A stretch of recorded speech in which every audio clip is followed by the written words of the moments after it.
She picked up her champagne glass, looked me dead in the eyes, and said, "Honestly, you're just here because someone has to pay for all of this."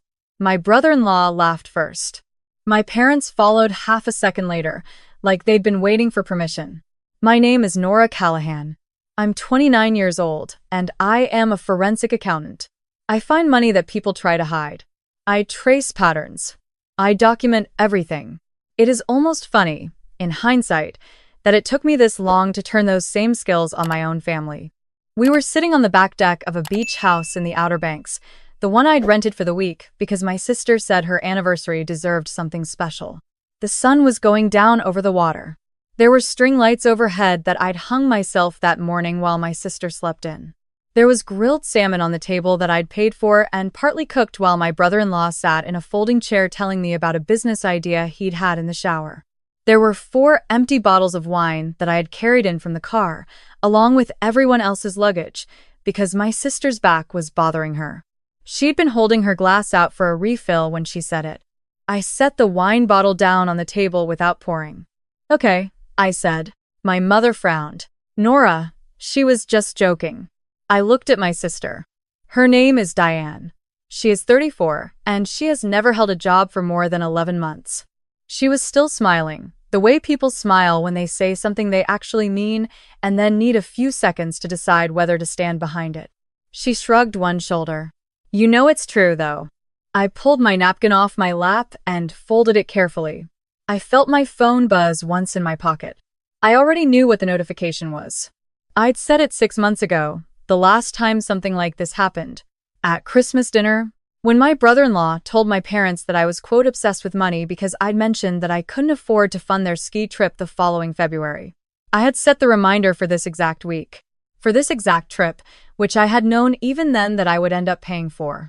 I looked at the notification without letting anyone see the screen. It simply said, "Ready when you are." I slid the phone back into my pocket and stood up from the table. "You're right," I said pleasantly.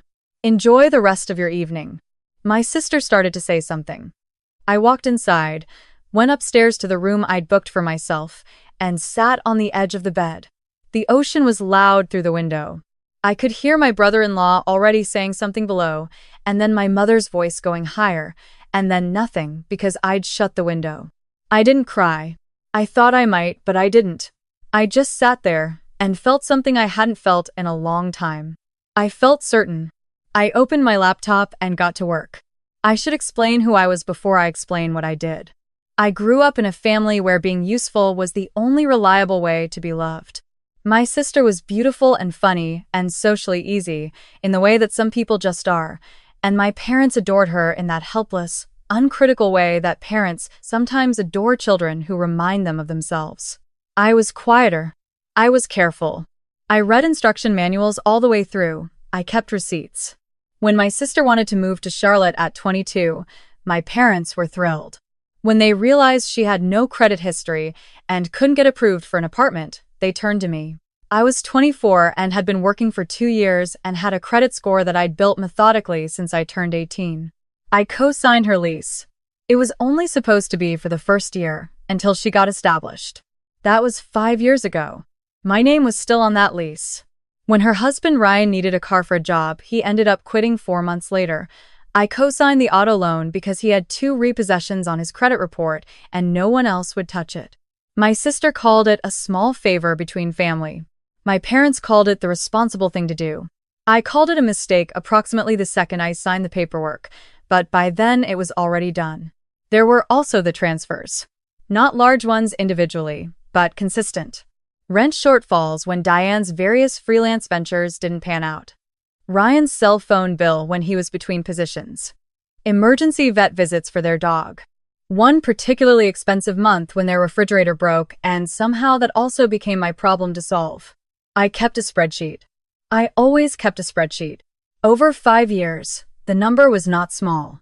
I never said anything about the money. I told myself it was because I was generous. The truth was that I had learned early that bringing up the money led to a conversation about how I made them feel guilty, and making them feel guilty made me the problem. It was easier to just absorb it. I was good at absorbing things. But I am a forensic accountant. And even when you don't want to see a pattern, eventually the data becomes undeniable. I thought about that on the flight home Sunday, while my sister sat 3 rows ahead of me in the seat I'd also paid for, earbuds in, reclined, asleep before we'd finished taxiing. I thought about it on the drive to my apartment, alone in my car in the rain, and I thought about it while I made coffee at 11 at night and opened my laptop and started making calls. Not angry calls, careful ones. My attorney first, because I had one. Because I am the kind of person who has an attorney, which is something my family found vaguely threatening. Then my banker, a woman named Patricia who had helped me refinance my own car 2 years ago and who answered my questions about co-signed accounts with the brisk efficiency of someone who has had this exact conversation many times before. Then a financial advisor I'd worked with on a client case, who walked me through the lease guarantor removal process in North Carolina and told me which forms I would need. Each conversation felt like tightening a bolt. Methodical, satisfying in a quiet way. The lease was the complicated one. Removing a cosigner or guarantor typically requires landlord approval and either a replacement guarantor or proof that the primary tenant qualifies independently. Diane and Ryan did not qualify independently. That meant I couldn't simply remove myself quietly. The landlord would have to be involved. There would be paperwork, a notification period, and the possibility that Diane and Ryan would need to requalify or relocate. I documented every transfer I had made over 5 years. I pulled the co-signed loan information and noted the payment history, which was inconsistent in a way I had chosen not to look at directly until now. I sent everything to my attorney with a cover email that was 2 sentences long. Then I set a date.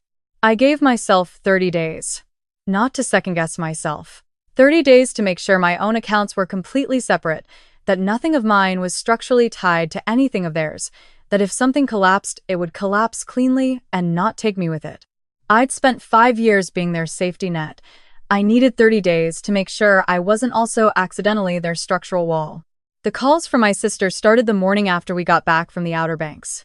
The first one was almost friendly. She said she hoped I wasn't still upset about the dinner comment, that Ryan had told her it was probably a little harsh, and that she wanted to know if I wanted to grab lunch. I let it go to voicemail. The second call was cooler. She said she needed to talk to me about the lease renewal that was coming up, and that she thought I should know before I made any decisions. I let that one go to voicemail too. My mother called on a Wednesday. She opened with, "I know you're sensitive," but which is a sentence that has never once preceded anything worth hearing. She said that Diane was stressed, that Ryan was going through a difficult professional period, and that this wasn't a good time for me to be making things harder by being distant. I thanked her for calling. I said I was in the middle of something. I was, in fact, in the middle of reviewing the loan documentation one more time, and I did not want to lose my place. Ryan called once, which surprised me. He usually communicated through my sister the way commands filter down through a chain of command. He said he just wanted to clear the air. He said that we were family, that family looks out for each other, and that he hoped I knew how much they appreciated everything. I almost laughed. I noticed he did not say what, specifically, they appreciated.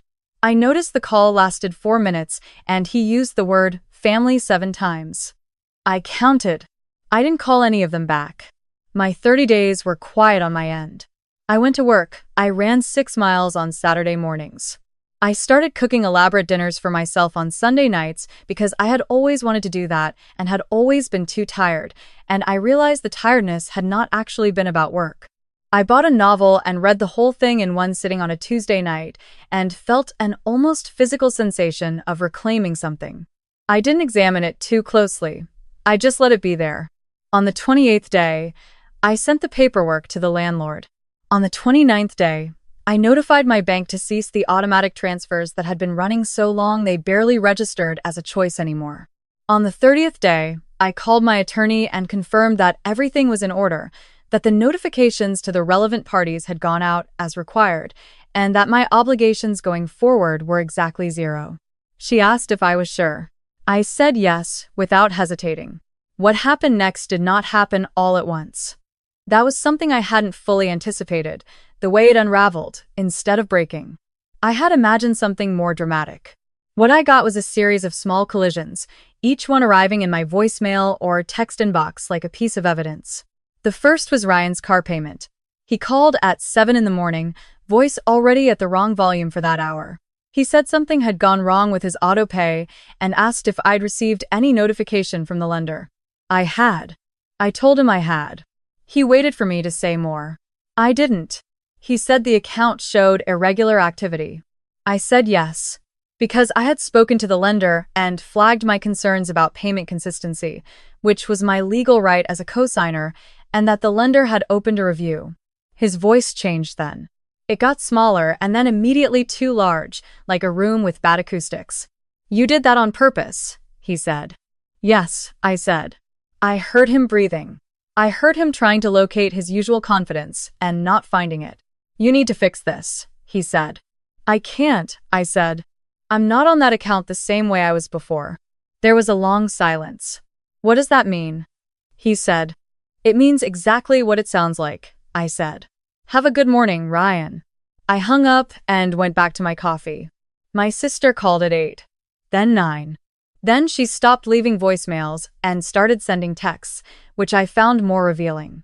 Voicemails require a certain commitment to a single emotional register. Texts, you can see the person thinking in real time. The first few were demanding. Then they got apologetic in the aggressive way, the kind of apologetic that is actually just demanding with better punctuation. Then one of them just said, "Nora, please," and I set my phone face down on the counter and went to make lunch. She showed up at my apartment that evening. I didn't answer the door, but I heard her outside it, first knocking, then saying my name, then talking to someone on her phone in the hallway in a voice that was trying to be quiet and failing. I sat in my kitchen and ate the pasta I'd made and listened to the ocean sound app I'd downloaded, the one with rain and distant waves, and I waited until it was quiet again. My mother called my father in to help, which told me how serious things had gotten. My father had called me approximately 4 times in the last decade, all of them logistical. He called on a Thursday evening and got straight to the point, which I actually respected. He said that whatever had happened between me and Diane needed to be sorted out, that the lease situation was creating a real problem, that Ryan's loan was under review, and that the family was looking to me to be reasonable. I've always been reasonable, I said. Then be reasonable now, he said. I am, I said. Being reasonable is exactly what I'm doing. Everything I'm doing is legal, documented, and appropriate. I should have done it years ago. You're hurting your sister, he said. My sister told me I was only useful for my money, I said. In front of everyone. And everyone laughed. So, a long pause. She was joking. He said, but quieter. People joke about what they believe, I said. Good night, Dad. I hung up and sat with the silence for a while. My parents held a dinner 2 weeks after that. Not quite a family meeting, framed more casually, an invitation to Sunday dinner like we used to do, as if the last month hadn't happened. I almost didn't go. Then I decided I would, for the same reason I'd gone on the beach trip, not to reconnect, but to see.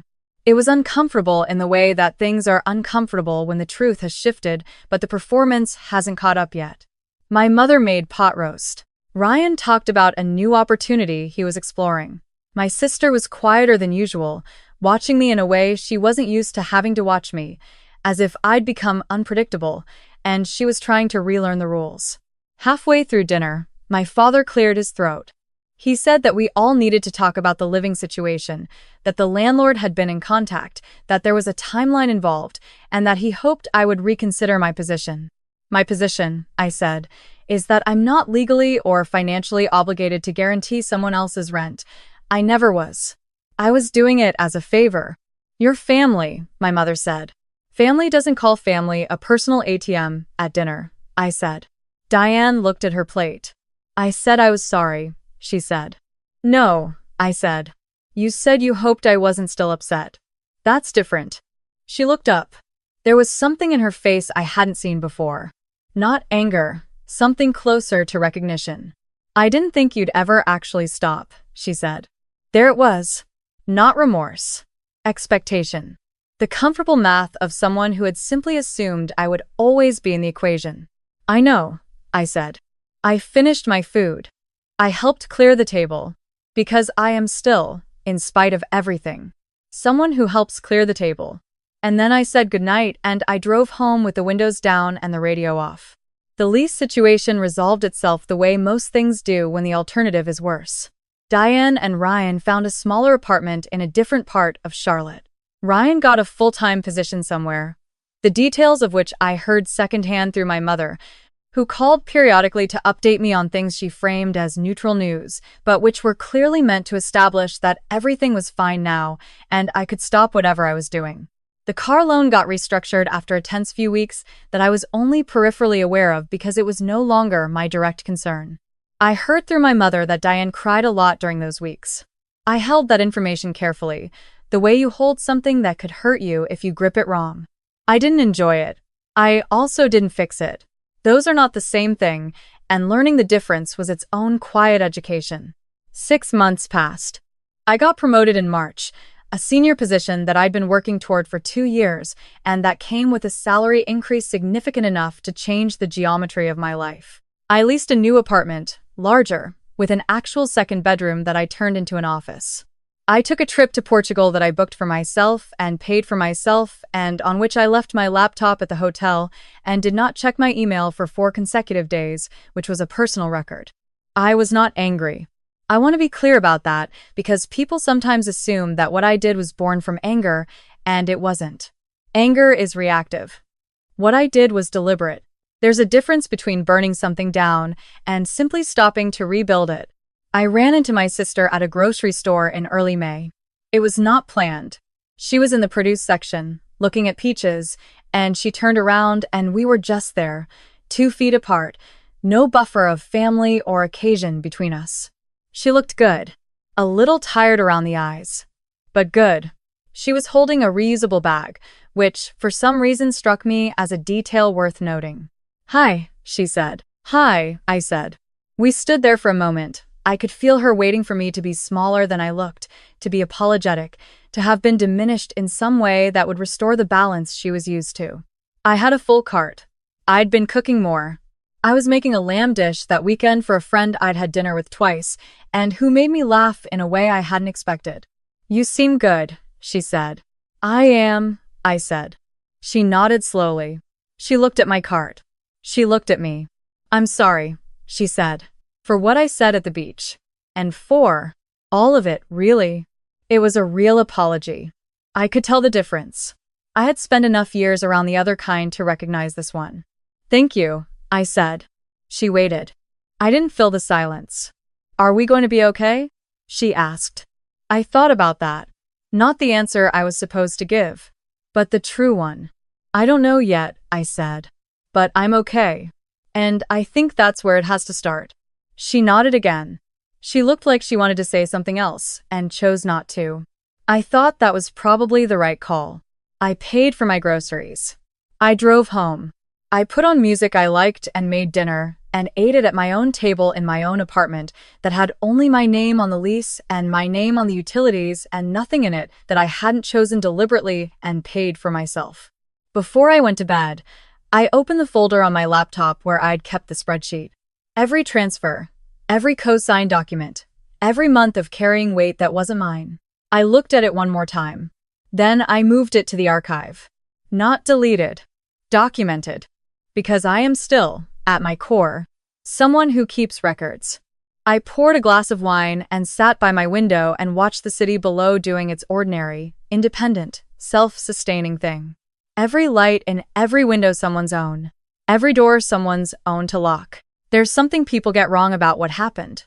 They think the lesson is about money. It isn't. The money was just the language the dynamic spoke in. The medium through which the expectations were delivered and the control was maintained. What I actually took back was not financial. It was the assumption, the comfortable, unexamined certainty that I would always be available. Always absorb, always make the math work out for everyone else. I was not useless. I had never been useless. I was, in fact, the reason several people's lives had been significantly easier than they would have been otherwise. The mistake was not in being useful. The mistake was in letting useful become invisible, in allowing the labor to be consumed without being named, in confusing reliability with consent. My name on a lease is not family loyalty. My signature on a loan is not love. These are legal instruments. They carry legal weight. Anyone who tells you otherwise is not talking about family. They're talking about access. The thing about being the person who handles everything is that eventually you can also choose to stop. That's the part nobody tells you. You can just stop. You can call your attorney and your banker and a financial advisor who owes you a favor. And you can spend 30 days closing every door carefully and quietly. And then you can walk through your own life with both hands finally free. I thought about that for a long time, sitting by my window. I thought about all the versions of myself that had existed before this one, each one a little more hollowed out, a little more organized around everyone else's emergencies. I thought about the girl who graduated top of her class and got the good job and quietly redirected a significant portion of the resulting income into keeping her family comfortable while they took that comfort entirely for granted. I thought about the last thing my brother-in-law had said to me before Ryan and Diane moved out of their old apartment. He'd texted, not called. He said, "Just so you know, this isn't what family does." I read it twice. Then I typed back 3 words, "I know." Exactly. He didn't respond. My father and I had coffee last month. Just the 2 of us, which was its own unusual thing. He ordered drip coffee at a diner he used to take me to on Saturday mornings when I was young, before everything calcified into the shape it eventually took. He said he'd been thinking. He said he could see, looking back, that a lot had fallen to me that shouldn't have. He said it quietly and without looking directly at me, which was how my father expressed things that cost him something. "I didn't realize how long it had been going on," he said. "You didn't look," I said. "But it's okay. I didn't ask you to." He wrapped both hands around his mug. "What are you going to do now?" I thought about Portugal.